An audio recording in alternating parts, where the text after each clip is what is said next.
ഈ കെട്ട് കഴിഞ്ഞാൽ കെട്ടിയവന്മാർ അടുത്തില്ലാത്ത ഭാര്യമാരെ നോക്കി വരുന്നവന്മാരുണ്ട്. എത്ര ഹാപ്പിയുള്ള ബന്ധങ്ങൾ നമ്മൾ പുറമേ കണ്ടാലും സൗന്ദര്യപ്പണങ്ങൾ എല്ലായിടത്തും കാണും, എല്ലാ കുടുംബത്തിലും കാണും. ഇത് തന്നെ ചൂഷണം ചെയ്ത് നമ്മുടെ അടുത്തേക്ക് വരാൻ നിൽക്കുന്ന ചില കാരണവന്മാരുണ്ട്. എല്ലാ ആണുങ്ങളും ഇല്ല കേട്ടോ, ചിലവന്മാർ. യുവമാർ ഈ പെമ്പിളടുത്ത് വരുന്ന ഒരു പക്ഷേ സഹോദരനായിട്ടായിരിക്കും, ചേട്ടായി ആയിട്ടായിരിക്കും, അനുയായി ആയിട്ടായിരിക്കും, ഏറ്റവും അടുത്ത് ബെസ്റ്റ് ഫ്രണ്ടായിട്ടായിരിക്കും. ഈ പെമ്പിളാർ വിചാരിക്കുന്നത് എന്താണെന്നറിയാമോ?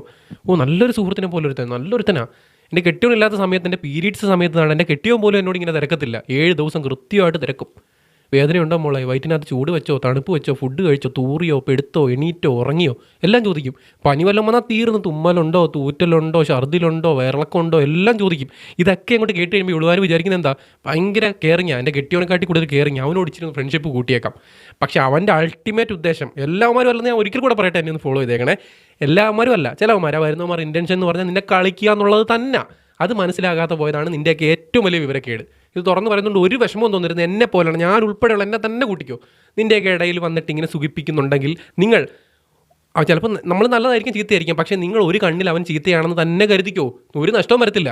നീ നിൻ്റെ കെട്ടിയവനായിട്ടുള്ള ബന്ധത്തിൻ്റെ ഇടയ്ക്ക് ചെറിയൊരു ഗ്യാപ്പ് ഉണ്ടാക്കി, ഗ്യാപ്പിൽ സാമാനം കയറ്റാൻ വരുന്നതെന്നുള്ള ബോധം ദയവ് ചെയ്ത് ഇനിയെങ്കിലും ഉണ്ടാവുക. പറഞ്ഞിട്ട് കാര്യമൊന്നുമില്ലെന്നറിയാം, എന്നാലും പറഞ്ഞുകൊണ്ടിരിക്കുക. എന്തായാലും ഫോളോ ചെയ്തിട്ട് പോകണം കേട്ടോ. It's me Althu signing out.